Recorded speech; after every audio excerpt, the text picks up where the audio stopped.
Hello साथियों, स्वागत है आप सभी का फिर से आपके इस परिवार द लर्न लिफ्ट की यूट्यूब चैनल पर। तो आज के इस वीडियो में जो हमारा टॉपिक है वो है पर्यटन। ये टॉपिक अक्सर परीक्षाओं में पूछा जाता है। अगर आप भी बीएसटीसी, पीटीटी, सीईटी या रीट जैसी अन्य भर्तियों की तैयारी कर रहे हो और उसमें ये पर्यटन टॉपिक है तो आपके लिए ये वीडियो अत्यधिक कारगर साबित होगा। इस वीडियो में हम फैक्चुअल बातों को जानने का प्रयास करेंगे, थ्योरीज को नहीं। अक्सर थ्योरीज परीक्षाओं में न ही पूछी जाती हैं और न ही काम की चीज़ें। तो फैक्चुअल जो सीधे प्रश्न बनते हैं वही हम इस वीडियो में जानने का प्रयास करेंगे। वैसे इस चीज़ की बात करें तो पिछले वर्ष 2 प्रश्न इसमें से पूछे गए थे। उनमें एक प्रश्न था कि भाई पर्यटन को उद्योग का दर्जा कब दिया गया? एक ये था, एक मरु सर्किट किससे मतलब गोडवार सर्किट है वो किससे संबंधित है? ये 2 प्रश्न पूछे गए थे और हर परीक्षा में लगभग 1-2 प्रश्न इस टॉपिक से आते हैं। बिल्कुल शॉर्ट वे में हम इस टॉपिक को समझेंगे और आप इस वीडियो को अगर पूरा देख लेते हो तो 100% ये कह सकता हूँ कि आप इस टॉपिक से अगर परीक्षा में क्वेश्चन आता है तो आप उसे 100% सही करके आओगे, गलत हो ही नहीं सकता। तो आज का टॉपिक है अपना पर्यटन। पर्यटन टॉपिक पढ़ेंगे आज अपन। तो 1 मिनट में स्लाइड सेट कर लेता हूँ।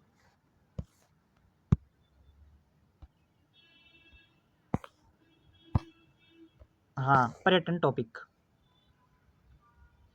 आज का जो हमारा टॉपिक है वो है पर्यटन। पर्यटन है क्या, वो समझने की बात करें तो पर्यटन किसी व्यक्ति अथवा व्यक्तियों के समूह द्वारा की गई एक ऐसी यात्रा जो उनके सांस्कृतिक, ऐतिहासिक, मनोरंजनात्मक, शैक्षणिक उद्देश्य के लिए महत्वपूर्ण होती है, वही पर्यटन है। अक्सर परिभाषा न तो परीक्षाओं में पूछी जाती है न याद रखने की जरूरत है। ये एक तरह से समझने का वह है। उम्मीद करता हूँ ये आपको समझ में आ गई होगी। नेक्स्ट चलते हैं। तो पर्यटन कितने प्रकार का होता है, ये थोड़ी अंडरस्टैंडिंग लेवल वाली बात है, फैक्चुअल भी है, ये याद रखने की जरूरत है इसमें। तो पर्यटन सामान्यतः 4 प्रकार का होता है: ऐतिहासिक पर्यटन, सांस्कृतिक पर्यटन, धार्मिक पर्यटन व प्राकृतिक पर्यटन। अब ये भी जान लिया पर्यटन कितने प्रकार के। तो प्राकृतिक पर्यटन, धार्मिक पर्यटन, सांस्कृतिक पर्यटन व ऐतिहासिक पर्यटन। अब नेक्स्ट तथ्य पर पहुंचते हैं। तो पर्यटन के उद्देश्य क्या क्या हो सकते हैं? भाई पर्यटन से फायदा क्या क्या हो सकता है और पर्यटन से क्या उद्देश्य हो सकते हैं? मेनली पर्यटन का उद्देश्य क्या है?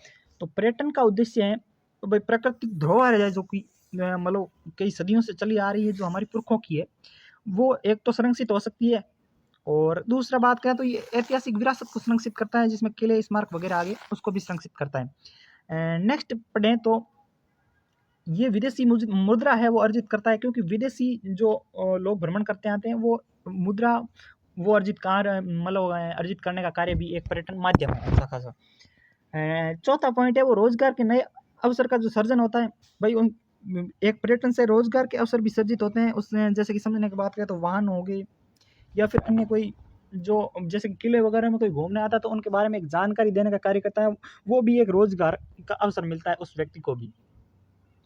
नेक्स्ट बात करें तो अंतर्राष्ट्रीय पर्यटन दिवस कब मनाया जाता है? बिल्कुल अंडरस्टैंडिंग लेवल के साथ फैक्चुअल बात है, याद रखने की जरूरत है। ये क्वेश्चन अक्सर परीक्षाओं में पूछा जाता है और पूछा जाएगा भी। पर्यटन दिवस 27 सितंबर को मनाया जाता है। भारतीय अंतर्राष्ट्रीय पर्यटन दिवस है वो कब मनाया जाता है? 27 सितंबर को।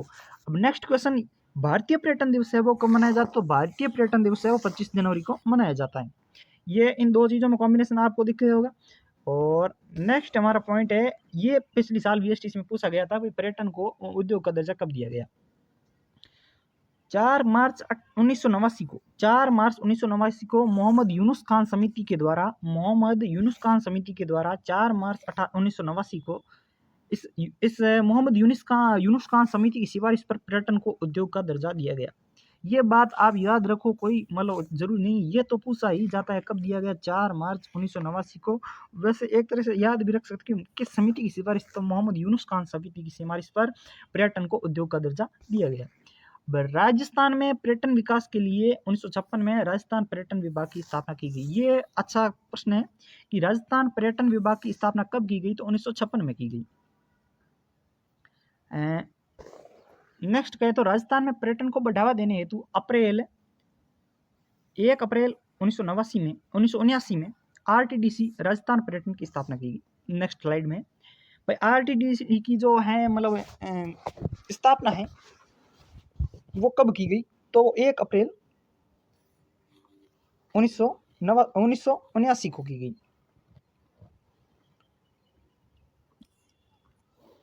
ये RTDC की जो फुल फॉर्म है वो मैं आपको बता दूं, राजस्थान पर्यटन विकास निगम। राजस्थान पर्यटन विकास निगम, इसकी जो स्थापना है, और इसका अंग्रेजी में शॉर्ट फॉर्म में पूछे तो ये पूछ सकता RTDC की स्थापना कब की गई। तो इसकी जो स्थापना है वो की गई 1 अप्रैल 1979 में। समझ में आ गई बात। और नेक्स्ट पढ़ें तो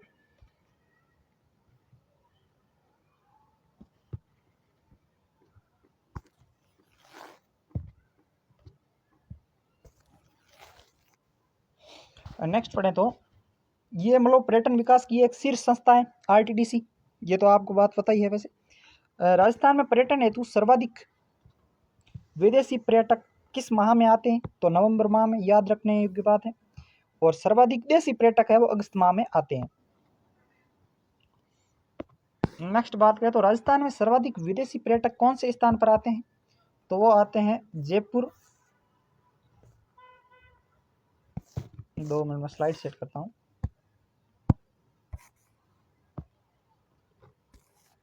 हाँ भाई, जो राजस्थान में सर्वाधिक विदेशी पर्यटक है वो किन किन जिलों में सर्वाधिक आते हैं? तो वो जयपुर,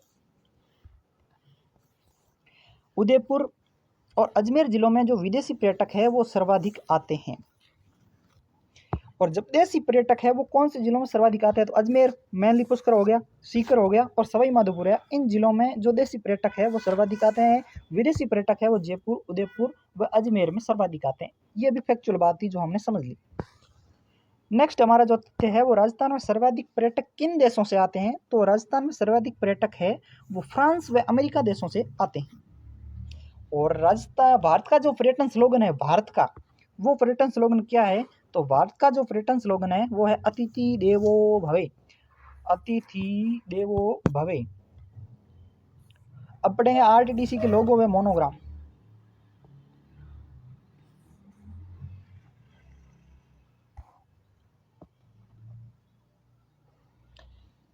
तो ये ढोलामारू वाला जो मोनोग्राम था, जो लोगो था, वो था 1978 में।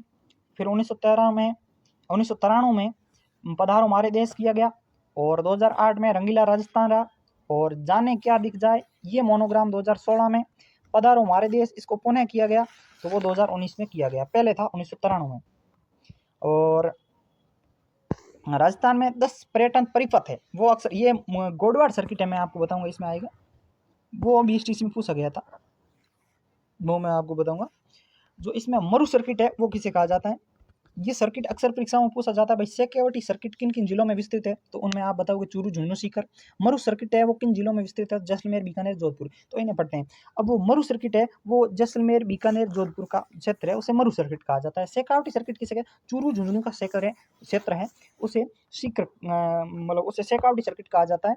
नेक्स्ट पढ़े तो ढूंढाड़ सर्किट है। ढूंढाड़ सर्किट जयपुर व दौसा का क्षेत्र या फिर जयपुर या दौसा के जो पर्यटक क्षेत्र हैं वो एक तरह से ढूंढाड़ सर्किट कहलाता है। नेक्स्ट पढ़े तो हाड़ौती सर्किट। कोटा, बूंदी, बारा, झालावाड़ का क्षेत्र जो पर्यटक क्षेत्र है वो हाड़ौती सर्किट कहलाता है। मेरवाड़ा, अजमेर, नागौर का क्षेत्र। और नेक्स्ट बात करें तो मेवाड़ सर्किट है। मेवाड़ सर्किट उदयपुर, राजसमंद, चित्तौड़, ये आप बेसिकली जानते ही हो। रणथंभौर सर्किट है। जो रणथंभौर सर्किट है वो सवाई माधोपुर, टोंक, भरतपुर, रणथंभौर सर्किट है वो सवाई माधोपुर तथा टोंक। और भरतपुर सर्किट है वो उसमें सम्मिलित है भरतपुर, धौलपुर, करौली। ये शायद आपको स्लाइड में नहीं दिख रहा है तो मैं आपको लिख के बता दूंगा एक तरह से। यहाँ पर है भरतपुर, तो यहाँ पर है धौलपुर और यहाँ पर है करौली। ठीक है, नेक्स्ट स्लाइड में चलते हैं। अब मेवात सर्किट है उसे वो किसे कहते हैं? वो गोडवाड़ सर्किट की मैं बात कर रहा था, वो एक तरह से मरु सर्किट हो गया। गोडवाड सर्किट की मैं बात कर रहा था ना, वो एक तरह से ये माउंट आबू सर्किट दे रखा है, ये है, या तो इसे माउंट आबू सर्किट कहते हैं या गोडवाड सर्किट। ये पूछा गया था BSTC 2024 में, 24 नहीं 25 में, अब 26 की होगी ना जो नेक्स्ट तो। और मेवात सर्किट, ये अलवर का क्षेत्र है, वो मेवात सर्किट कहलाता है। माउंट आबू सर्किट है वो पाली सिरोही जालोर के क्षेत्र को माउंट आबू सर्किट के नाम से जाना। अब जो ये तो पढ़ लिए थे हमने कौन से सर्किट, एक तरह से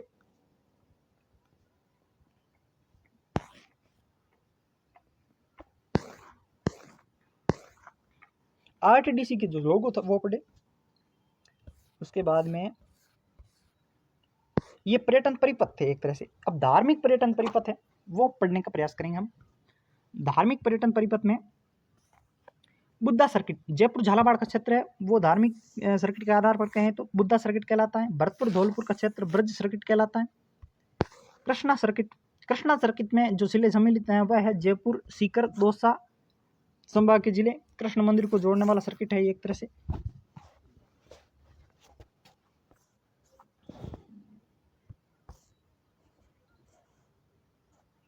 मतलब ये कृष्ण सर्किट में जो जिले सम्मिलित है ना, वो मतलब जयपुर, सीकर, दौसा के जो जितने भी कृष्ण मंदिर हैं वो एक तरह से इस सर्किट में जुड़ते हैं। ये इस प्रकार कहा गया, मतलब जयपुर, सीकर, दौसा का क्षेत्र सम्मिलित है। अब बालाजी सर्किट की बात करें तो ये बालाजी सर्किट है वो चूरू, जयपुर, दौसा, अलवर के सभी बालाजी मंदिरों को जोड़ने वाला सर्किट क्या कहलाता है, तो बालाजी सर्किट। कृष्ण सर्किट क्या है, तो मतलब जयपुर, सीकर, दौसा के जितने भी कृष्ण मंदिर है उनको जोड़ने वाला सर्किट कृष्ण सर्किट कहलाता है। बालाजी सर्किट को जो मैं कहे तो सभी मतलब चूरू, जयपुर, दौसा, अलवर के सभी बालाजी मंदिरों को जोड़ने वाला सर्किट बालाजी सर्किट कहलाता है। नेक्स्ट बढ़े तो आगे मेवाड़ वागड़ सर्किट। मेवाड़ या वागड़ सर्किट उदयपुर, डूंगरपुर व बांसवाड़ा का क्षेत्र मेवाड़ या वागड़ सर्किट कहलाता है। अब रोप वे पढ़ेंगे, अक्सर परीक्षाओं में पूछे जाते हैं रोप वे से संबंधित प्रश्न। राजस्थान के रोप वे, सुंदा माता रोप वे जालोर में है, सबसे पहले लगा। परीक्षाओं में अक्सर हर बार पूछा जाता है, सुंदा माता रोप वे से संबंधित 2006 में लगा था। ये पहला रोप वे है, इसकी लंबाई 800 मीटर है। मनसापूर्णा करणी माता रोप वे, ये उदयपुर पिछोला में है, इसकी लंबाई 387 मीटर है। सावित्री माता रोप वे पुष्कर अजमेर में 700 मीटर लंबाई है। वीर सामोद रोप वे जयपुर में है, 300 मीटर लंबाई है। खोले के हनुमान जी मंदिर रोप वे ये जयपुर में है। जीण माता रोप वे सीकर में है। नीमच माता रोप वे उदयपुर में है। और राजस्थान के 12 जिलों के 16 स्थानों पर रोप वे बने मतलब प्रस्तावित है जो बनाए जाएंगे। तो ये इतना सा टॉपिक था, बिल्कुल शॉर्ट वे में तथ्यात्मक बातों को समझने का प्रयास किया है। तो उम्मीद करता हूँ ये वीडियो आपको अच्छी लगी होगी। इस वीडियो में जो जानकारी दी गई है वो भी आपको भलीभांति समझ में आई होगी। अगर ये वीडियो आपने अब तक देखी है तो उम्मीद करता हूँ आप अवश्य ही इस टॉपिक से जो प्रश्न परीक्षा में आएंगे वो प्रश्न आप 100% सही करें आएंगे और गलत होने के बिल्कुल कम चांस है। अक्सर परीक्षाओं में जो हमने 7 स्लाइडों में इस टॉपिक को समेटने का प्रयास किया है, इससे बाहर प्रश्न इस पर्यटन टॉपिक से जा ही नहीं सकते। अवश्य ही आप सही करके आएंगे। मिलते हैं किसी नेक्स्ट वीडियो में। इससे पहले मैं आपको एक जानकारी दे दूं, आप इस चैनल पर नए हैं या फिर आपने अभी तक इस चैनल को सब्सक्राइब नहीं किया तो इस चैनल को सब्सक्राइब अवश्य करें, वीडियो को लाइक करें और आपका जो रेस्पॉन्स है, जो फीडबैक है वो कमेंट में अवश्य बताएं, ताकि और भी मतलब शॉर्ट वे में आपको इसे जो परीक्षाओं में बिल्कुल हर बार जिनसे प्रश्न उठाए जाते हैं उन टॉपिकों को मैं इस यूट्यूब चैनल पर समझाने का प्रयास करूं, आप समझें। तो उम्मीद करता हूं ये वीडियो आपको अच्छी लगी होगी और चैनल को सब्सक्राइब अवश्य करें ताकि समय समय पर आपको नोटिफिकेशन मिलता रहे। मिलते हैं किसी नेक्स्ट वीडियो में, तब तक के लिए जय हिंद।